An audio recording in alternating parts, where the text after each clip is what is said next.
Howdy, I'm David Butler. I'm Emily Freeman. Welcome to Don't Miss This. Y'all thought it was going to be a cowboy show for a second when I started with Howdy, but True. Yeah, so glad everybody's here. Here we are, cruising through the Doctrine and Covenants. All right, last week, hopefully you enjoyed the field trip on the rainy porch in Kirtland. No, don't you just want to go back there so bad? I really do. And I loved all it of so you much. should come with us. We loved Kirtland so much. Yeah, it's fun because Kirtland was just this, it was a struggle bus, right? And exciting all at the same time. Where it was like both of those were occurring at the same time. Like all this growth and new ideas and new thoughts. Well, And, I thought you remember when we were there and I was Oh, like, really? No, we had such a good experience You mean there. in the olden days? Yeah. And so there's still that spirit of excitement and like kind of like, Yeah. but also some And really, building hard walls. things though happened there too, right? Where a lot of thought about, almost like it was in the beginning, people were just like, oh, this new movement and there were gold plates and angels and yay. And then all of a sudden it got down to like oh, hold on a second. People started thinking more and started to like question more and started to like, when things got difficult and anyways, it just feels like real life. Kirtland, Yeah, and it's interesting because I think we sometimes forget that there was a lot of stress and pressure within the city and within the church, but there also was a lot of stress and pressure within the nation, right? That everywhere was a little bit struggling, and I think we sometimes forget that was happening at that same time. And all the influx of people coming in, bringing so much new personality, new culture, people trying to acclimate into that, but also not a lot of money for how many people were coming. Yeah, which when you start adding up all of those ingredients together, you're kind of like, oh, you can see a lot of reason why people would, have frustrations or yearn for things, or it just is really gritty. Yes. The Kirtland days are super gritty, Yes. and I think that's what I love about them. And even sections like this, like we were in, last time on our field trip, section 89 was something that was new, a new concept of a holiness code, right? That God was like, oh yeah, I have something more I am preparing you for. Like that was a new concept to people. 88 was that same kind of thing too, where it was like really expansive and big. We don't have a ton of background on 93, but it's another one of those sections where Joseph says, he wrote, before he wrote it down in the journal, more about the Father and the Son. Well, it actually says a chastisement of church leaders and more about the Father and the Son, which the order of it is actually reversed. But and you kind of love the thought of that when you think about what happened in your gospel doctrine class just barely this week, because can those two things both be true of God? Can you learn more about the Father and the Son and also experience chastisement of church leaders at the same time? Right. Well, what's interesting about that is that it's God who's the one who's chastising them. And it's funny because we'll get there to the end. He will chastise them after calling them my friends. He starts and he says, my servants. And he says, no, actually, my friends. You're my friends.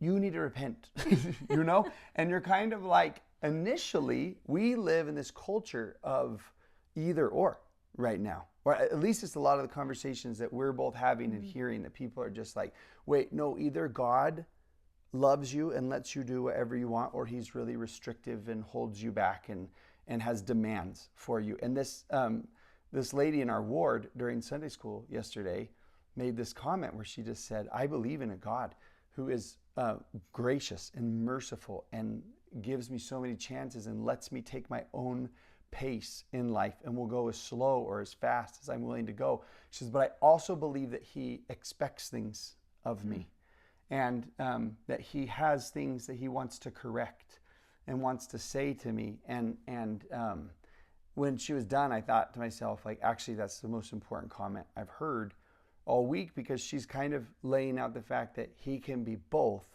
at the same time. And how awesome for this to kind of have that title of learning more about the Father and the Son, because maybe you grew up thinking he had to be either or of those things. And what if he can be both? Yeah, I love that thought of, we want a God who loves us regardless. And I think that's really important. And I think God does, and he does, love us. Amen. Regardless. Right. But I also believe that same God has expectations for us. And can you love regardless and still have expectation? And what does that look like as you try and balance love and law?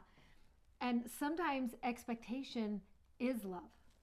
And we're going to, and this is, let's just introduce it at the beginning probably here and just say that there is, I can love people, a lot of different people, right? But to be in relationship with them, a loving relationship, is kind of a different sort of experience. Or we could even say there's different types of relationships, right? Where it's just like, oh, I can really love and enjoy you so much. But the way I'm acting or the way you're acting is not conducive to us being in a healthy, happy relationship. And that's really good, right? That's really good to learn how to balance relationship like that. I had a counselor once tell me, and I love it. He was like, let me draw a house for you. And it had a house and it had a baseball diamond and a little orchard in the back and a porch on the back porch and a family room and a kitchen and my bedroom, and there was a fence all around.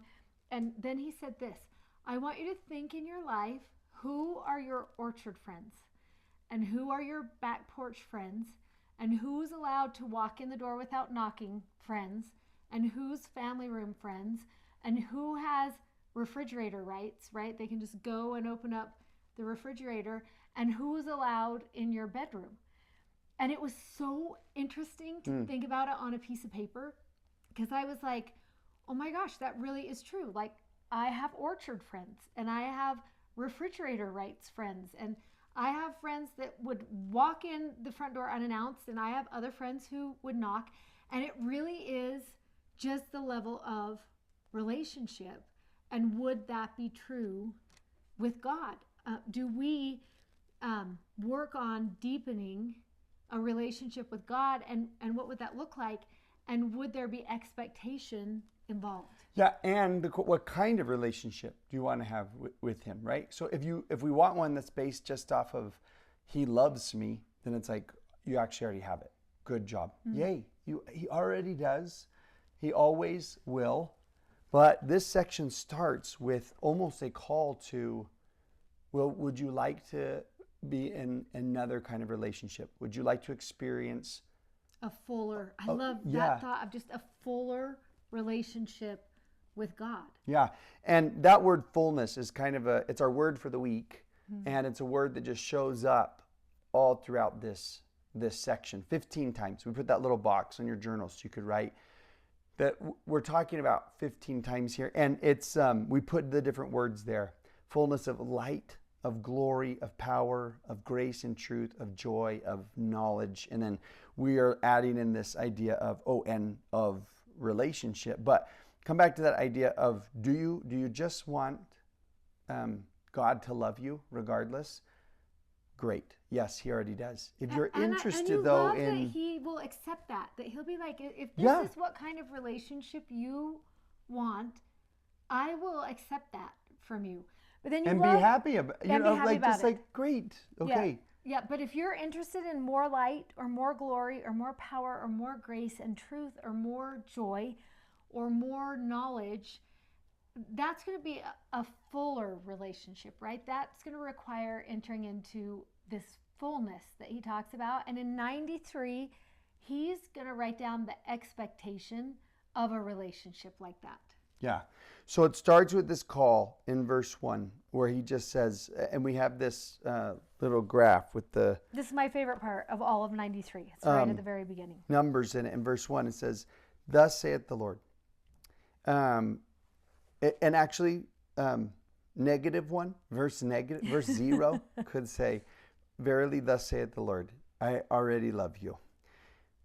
Verse 1, verily thus saith the Lord, every soul who forsakes his sins and comes unto me, that's 1, 2, that's how we're listing it, and calls on my name and obeys my voice and keeps my commandments, shall, here's the promise, see my face and know that I am.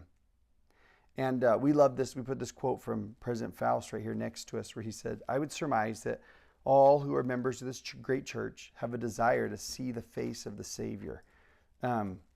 This is an available blessing, and too few of us catch sight of this as we fail to avail ourselves of God's promises. And that word could be used, I think he's using it in a literal sense in verse 1, to really see my face, you know? But there's other ways that we could say that can be happening, right? That you'll see me more moving and working in your life. And we'll come closer with each other. And when I wrote on the board, I actually wrote just one word for each of them. Yeah. And then I was like, oh, that's so interesting because, you know, in any relationship, that's what it would look like. It would look like that. There are things I would have to forsake. I would have to come and be available. I would have to call upon. I would have to listen to and obey the rules of a relationship that are there. And then I will see more of who that person is. I'll know more of who they are.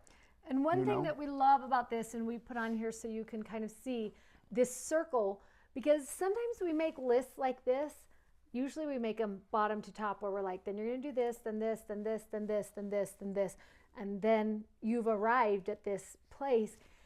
And I've learned in my spiritual journey, and probably you have too, that it generally is more cyclical. That what's going to happen is you're going to forsake, and then you're going to come, and you're going to call and obey and keep commandments. And then you're going to see him more clearly, and you're going to come to know him. And because you know him better, you're probably going to forsake new things and come in a different way and be called and obey and keep commandments and see. And then you're going to know him again. And because you know him better, you're going to want to forsake something else. And the closer that we come to him through this cyclical pattern, the deeper our relationship becomes. And I love sometimes reminding myself that we don't belong to a church that is a ladder as much as we belong to a gospel. I don't even want to say a church, a gospel that is this continual progression over and over and over. We're just going to keep going through that cyclical process until we come to know him better and better. And I love that this is going to talk about what progression looks like. And progression doesn't look like a checklist or a ladder, but it more looks like this growing into something that we repeat over and over every day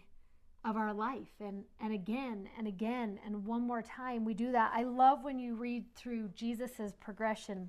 Yeah, and even before we jump into that, it's neat that he says, he gives that weird kind of doctrinal dichotomy. He's like, I'm the Father and I'm the Son. And he says, in one, I'm the Father because the Father gave me all of his power and attributes. But I'm the Son because I came to the earth to kind of live on your side of the window and progress the way that you will, you know, almost like, and there's still some mystery to godliness here, right? But it seems like I'm the Son because I came to the earth and then I progressed. I didn't have a fullness at first, just like you don't have a fullness of things. And I moved through them, and these verses explain and what I love that and I looked love like. when he talks about I'm the Father, because he is a pure representation of the Father, right? He brought everything the Father would bestow upon us with him while he was here. But also that thought of, I also was born in a stable, like I condescended. I came down to the lowest places and understood the hardest situations. I felt pain. I understood all of those things. Without a fullness. Yep, and I grew. Right. Just like you are going to. I grew grace for grace. That's how I grew into who I am. And you love what that means for us, is that he actually can understand everything we're going through. And I love as we read through some of these verses, 11 through 14, where he says, I, John, bear record. I beheld his glory as the glory of the only begotten of the Father, full of grace and truth, even the Spirit of truth, which came and dwelt in the flesh and dwelt among us. That's one of my favorite parts of 93, is as we're going through that cyclical process that we talked about, that forsake and come and call and obey and keep. He's going to dwell among us as we're going through that process of becoming. He's going to dwell with us and help us to be able to do that. Which is one of our favorite titles for Jesus, is you find in Matthew 1 in the Christmas stories, Emmanuel, which means God among us, like God with us, here with us in this place. That just reminded me, I don't think I told you the story that, so on the HEFY trip that we went on, we left and my nephew Spence, he stayed as the next group leader. And on their last day trying to get back to the airport, and the COVID tests had to all be like within a certain hour, and it was far away and problems ended up, well, the bus breaks down. Oh, no. And like all these people come, like in the middle of these streets in Malawi, people come to try and fix it and they can't. And he said, I started to really stress out. Like, oh, we're not going to make it in time. Like we're going to be stuck in Kenya with all of these people. Like we're just all this stuff and we're just working it out. And then one of the workers who came to like help and get them onto like a new bus when they couldn't fix it, they just get on it and they're like, he's like looking at his clock and he's like, oh my goodness. And then he said to the bus driver, so what's your name? And he said, Emmanuel. Oh. And Spence said like right away, because it's one of his favorite titles too, he was just like, oh, God is among us in this messy situation. And it just kind of was one of those tender mercy moments to just remind him like, oh, like he came into this mess with us to like walk with us through it and to experience it, and knew what that was like to experience it. And we all have those broken bus moments, where we're like, what now and what next? And I just love that thought of he's going to be right there in it with us, and that he's going to remind us, everyone, not even I received the fullness at first, right? I didn't have that where we think about, we want that fullness of relationship and all of these things of light and glory and power and grace and joy and knowledge. I love that he's like, I continued, right? I continued in that cyclical process, grace to grace, until I received the fullness. And then he was called the Son of God because he received not the fullness at the first. In my scriptures, I have that word until so dark in my scriptures, because that is one of my favorite words in these 3 verses, is that we're all in the until. We all are. We're all in that process of growing and trying to develop that fullness of relationship with God, just like Jesus did, that same thing. And that until is actually okay. Yeah. It's okay to not be finished or complete or perfect right now, because we're all living in until right now. Yeah. And he kind of like expands that a little bit, and he kind of brings it. I think that we left a little box here to just kind of talk about, man, what does that teach you about increase and progress and perfection, eventual perfection, and the word until, and that idea of moving from grace to grace. And I love the word continue that's in there. Yeah. It's like, just continue, right? We talk about this a lot. Every day better. That's what relationship looks like. That's how we deepen that relationship with the Father. And he says in verse 19, let me tell you why I'm giving you these words. That was PS 1 through 18 is John the Baptist. We don't know where that necessarily came from, but it was kind of John the Baptist record. Someone really close to Jesus who was kind of saying like, we grew up together. Let me tell you, like it wasn't a fullness at first, but in 19 he says, do you want me to tell you why I'm telling you about Jesus? Because I want you to understand and know how to worship and to know what you worship, so that you also can come unto the Father in my name, and in due time receive of his fullness. So those words like how to worship and what you worship, and worship could be a word that we say like, oh, that's songs or prayers or fasting or whatever, but we love this quote from Elder McConkie, who once said, perfect worship is emulation. Where this section's almost saying we're more alike than you think we are. And I progressed this way, and you too were born to this earth without a fullness, and you too can progress in a really similar way to that. And he gives this line here in 20 that he's going to expand on in just a second, where he's like, if you keep my commandments, you also shall receive of his fullness and be glorified in me as I am in the Father. you too will receive grace for grace. I love that. I love when he's just like this. There's no ifs, ands, or buts about this. If you keep the commandments, this is the given for that life. Yeah, and we really do live in that kind of we're averse to commandments right now, you know? So true. And I don't know if any of you have teenagers or young single adults, but it feels like such a constant conversation of like, why do we have to do it this way and like this? And why do we do it this way and like this? And is everything the prophet says what we have to do and all of these, I mean, that is like the ongoing conversation that takes place on the regular here. And it has been interesting for us to stop and think about why the commandments and what is it helping us to become? And if you look at it that way, instead of just, this is what it says, but why? Why does it say that? Right, and if you keep my commandments, then I will love you.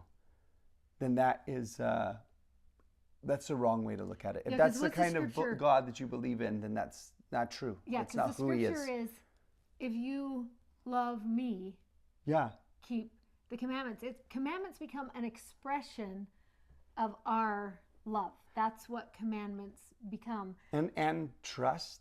Yes. And devotion, right? Could you almost hear Jesus saying, like, if you trust me, then keep my commandments. And right? I think sometimes it's easy if you look at it in regular relationship to be like, is that true of a regular relationship? In fact, we were laughing before of like, what are some of the commandments I live by in my relationship with Greg and David lives by in his relationship with Jenny? Because if you start thinking about your relationships, your close relationships with friends or spouses or roommates or people that you're with every day, you probably have a list of expectations, right? Like, here's one of mine.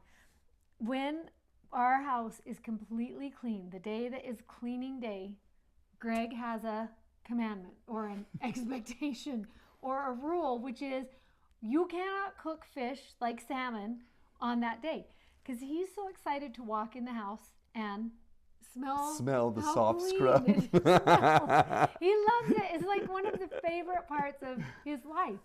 And I just am cooking whatever's next on the schedule, which sometimes salmon really is what's next on the schedule on cleaning day. But I've learned Greg's going to appreciate it more, and he recognizes me loving him well if I don't cook salmon on the day that the house is clean. Yeah, and it's like, that's just a natural way of looking at all relationships, where you're like we were saying earlier, your friend who said, talking about going to church. Do you have to go to church to have a relationship with God? And the answer is like, no, right? Do you have to go home to have a relationship with your spouse? And it's like, well, no, not technically. But the question is, what kind of relationship do you want to have, right? Like, and you replace go to church with whatever you want to replace that with, right? But that is true. It all, like, there are just expectations that happen if Jenny and I are going to have a different kind of closer relationship. And I think it's important to realize what we're being invited into is a fullness of relationship. And those kinds of relationships actually require expectation from both people entering into the relationship. And that's okay. That's like healthy for relationship. And I think one of the things that is important for us to remember is that God does set expectations for us and still loves us regardless. But that 93 is a perfect example of God setting the expectation. I wrote at the very top of mine, verily thus saith the Lord, and I just wrote down who's telling us? Did Joseph Smith tell us this was the expectation? Who set the expectation for the relationship? And I think a lot of times we forget, because God uses a mouthpiece, who's speaking actually in that moment. And to remember, thus saith the Lord is an important part of our religious belief. And because there's a mouthpiece, that means that there's room for a mouthpiece that also has opinions. There's clunkiness, there's cloudiness that can happen. But when the Lord says this, verse 27, you don't receive a fullness, or in other words, you won't increase in light, glory, power, grace, joy, knowledge, without keeping the commandments. They actually are a manifestation of my love. They are a means to increasing in these things, right? Do you want more light in your life? He says, if I say yes, he's like, I can show you how to do that. Do you want more power? Would you like more joy? If the answer to that is no, then it's like, okay. Yeah. Then Yeah, be if happy you're with good the where level. you are, Yeah. yes, be happy But where you are. if someone's like, I would like more power and influence to help the world. I'd like more joy. I wish I knew more. I was just talking to a friend on the phone on the way here, and she just said, one of the gifts of grace I feel like I've gotten over this last year is a gift of knowledge, because I see things differently now. And it's helping me in my journey because of the way I see things differently. And so it's like, do you want more of that? And if the answer to that is yes, then he's like, oh, that's the reasoning for the commandments. They're not arbitrary. Verse 28, he that keepeth the commandments receives light and truth, until he is glorified in truth and knoweth all things. It seems to almost be that explanation of that phrase, grace to grace, where it's like, my gift to God is obedience, freely given. And then he gives a gift of increased light, power, knowledge, whatever. And like you said, because he gave me that, I give back more obedience, right? And then he gives in response to that more light, right? More light, and it's just so cyclical. You just right. love that's where you go from, is more obedience to more light, and then more obedience, and then more light and knowledge and goodness. And verse 31 says things. This is what we mean by the agency of man. Like, it just gives people a chance to engage on whatever level they would like to engage on. But it seems like the Lord's just being clear here and saying, this is the why behind why I give commandments. So figure them out. Like, figure out what they are. Like, discover what that means for you, not by comparing yourself to everybody else, but like, or not to just check the box or get off the hook, but to desire relationship and to desire more of light and knowledge. That's and so good. To see him more. And then I'll want to engage in it and just be like, okay, then is this just cultural? Is this an opinion? I actually want to know, because I'm interested in these things. And it's right? so interesting just to think to yourself, are commandments an expression of love? And if that is true, then what does my expression of love look like? That is really cool. That idea that John actually gives in the New Testament. Like, we love him because he first loved us. That's what engaged us in the first place. So we were like, I actually want to be in a relationship with someone like you, and then we come in. Now, the opposite he teaches in here in verse 39, he says, the wicked one actually comes and takes away light and truth from people. That is what he's trying to do. And he does it through two things in verse 39. One, disobedience to the commandments. He's like, if the keeping of the commandments increases light and truth, he's trying to get you to disobey them so that you can lose light and truth. And then also the tradition of their fathers, which is such an interesting phrase, right? It'd be interesting to think through, like, what things might I inherit in family tradition or in cultural tradition that actually could take away, like, what ideas, could I inherit that make me want to, that the wicked one would use, as a means to, like, I'm disobeying this commandment. And why? Because it's our tradition. It's what we do, in this family or whatever. And it's like, oh, he actually is really clever in getting us to. Well, and sometimes tradition can also represent culture, which I think is so important for us to remember, because culture will try and talk us out of commandment. And that has always been true. Mm-hmm. And sometimes the traditions of men are what culture is requiring at the time, or what it feels like is the right way to live, right? You choose and you determine according to culture. And God is so constant and so consistent that those things are going to remain the same. I mean, you look at the 10 Commandments, we still adhere to the 10 Commandments. Those are such a clear set of commandments that bring light and truth, right? But culture is going to move like this, or tradition of men is going to move. And I think that's important to hold fast to. God won't change. He will put for us what will keep us safe and protect us and preserve us. All the things we talked about when we talked about light and law before. Yeah. I just started this book recently. It's called Who's Afraid of Postmodernism? And it is a book that is analyzing and showing they call this age, right, postmodernism. All of a sudden you just got so smart. Oh. You're using like really big words, and I feel so tired that you're reading that book right now. Well, this is what I like about it. It is showing here are the biggest kind of belief systems that exist in the world right now. And where did they come from? And it's awesome to look at it and be like, oh, I didn't know that I think this way because of my culture. Like I thought I was being independent. And it's like, oh no, you were actually drinking the Kool-Aid, you know? And now the reason that you want to be so independent was not you.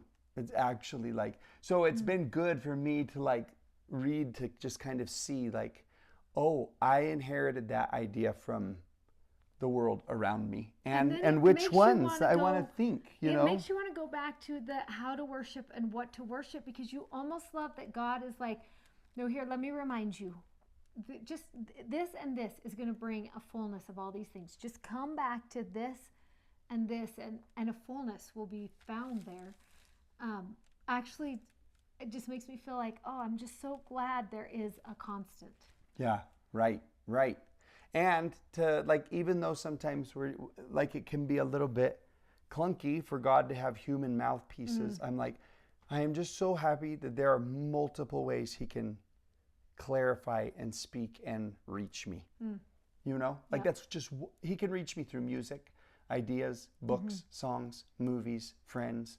I just love that in addition to that, our chosen and inspired leaders that are some who are prophets, seers, and revelators with a particular purpose to see things as they really are, because I can be so easily swayed, influenced that it's like I can, you know, they were given that gift.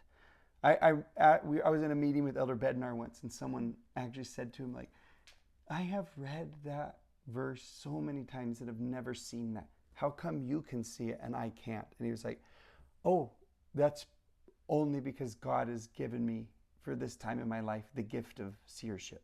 Oh. You know, so that there are some who have that gift to be able to see. Share, to see, so that they can share with others, with other people. So good.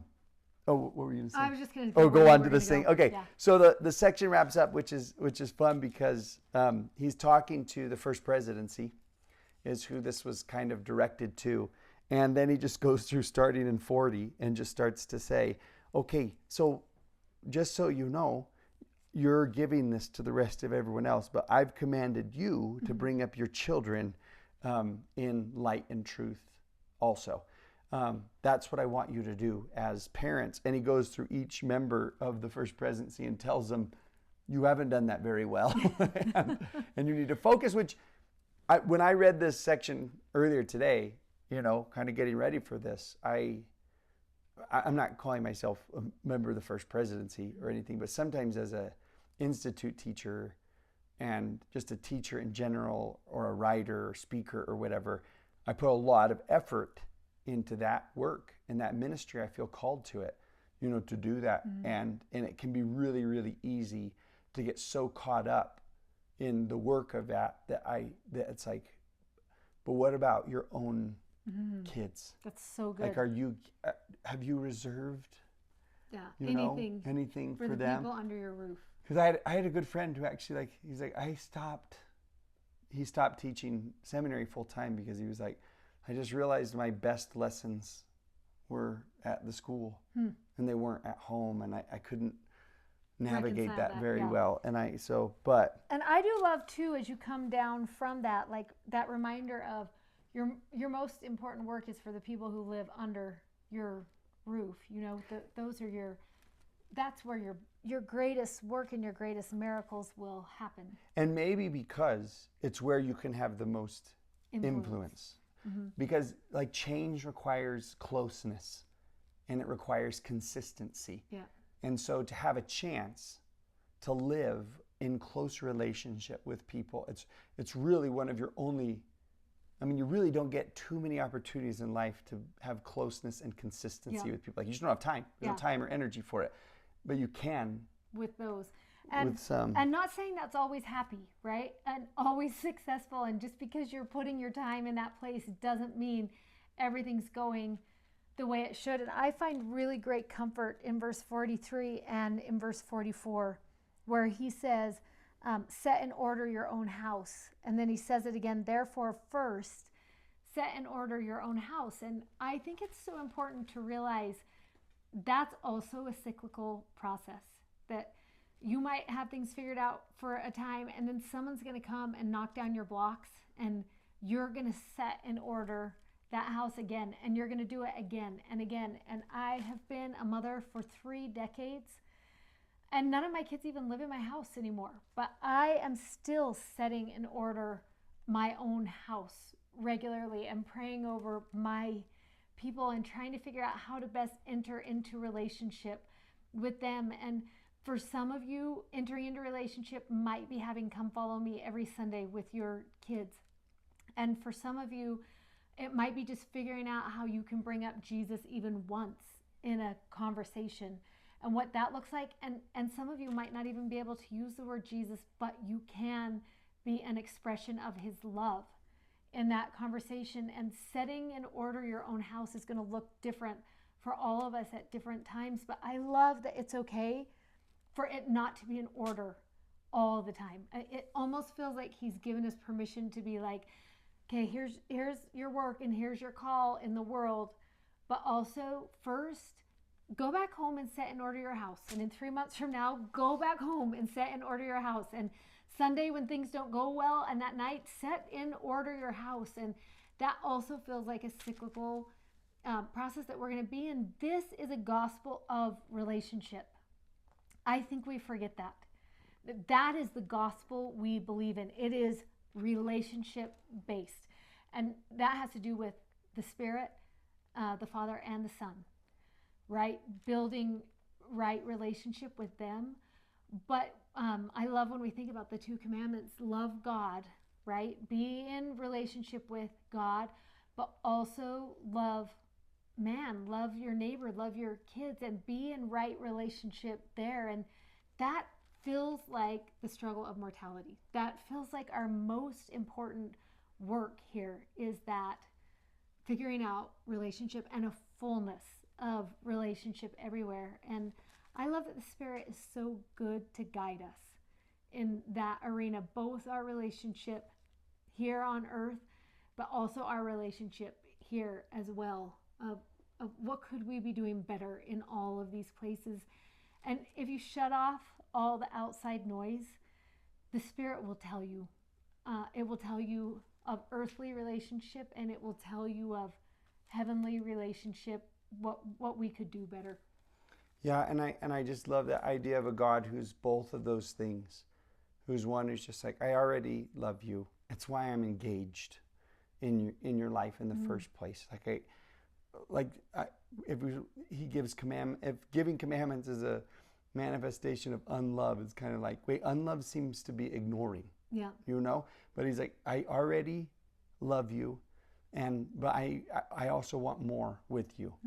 And I want you to experience more of these things. And you know, when you're talking about that idea of set your house in order, just coming back and just saying, okay, you know, because like I'm not concerned about whether God loves my house and my family. Like, I just know he does. But Jenny the other day said like, oh, we've kind of been slacking on this a little bit, you know? And it was like good to just be like, oh yeah, we're not bad people, you know? But I do want more light in our house. And I want more glory. And I want more love in here. And I think the way to do that is to be teaching this or experiencing that. I just, yeah. That's so good. I just went on that, you know, HEFY trip with Jack, and hopefully he'd be okay with me saying this. But I mean, obviously there's some things that I think I've told this before, that when I gave his interview I was a bishop when he was first going to the temple, and I said, do you have a testimony of the restoration of the gospel? And he said back to me, what's that? I was like, oh, awesome. You know, it was kind of like, oh, shoot. Okay, let's start over or whatever. But he did write this little note that he gave to me when we got done with our trip, our humanitarian trip. And it said in there, thanks for teaching me the way God loves. So it's like, oh, okay, there's some things that like we could do to like, and that's what I think God means when he says like, bring them up in light and truth. Let them experience these things on this list, you know, and I'll show you how to do that. I'll show you how to, and keep coming back and setting things in order again, you know, keep thinking, like engage in it because of what it is that you're looking for. Yes, that's so good. Yeah, 93 is one of our favorite chapters, and I love hooking it with 76 and 84 and 93 and 88. And 88. Yeah, all those together, they just help you know how to deepen your relationship with God, and also the fullness of expectation of what that relationship could actually look like. And neat that it is rooted right in when the temple is being introduced and built, almost like, and this will be a symbol and also a learning place for this idea of progression and relationship, and they're so closely tied to each other. Yeah, I love that the temple becomes such a symbol of that increase and progression, and also welcome into his space. Yeah. So, okay. Okay, see you next week. Yep.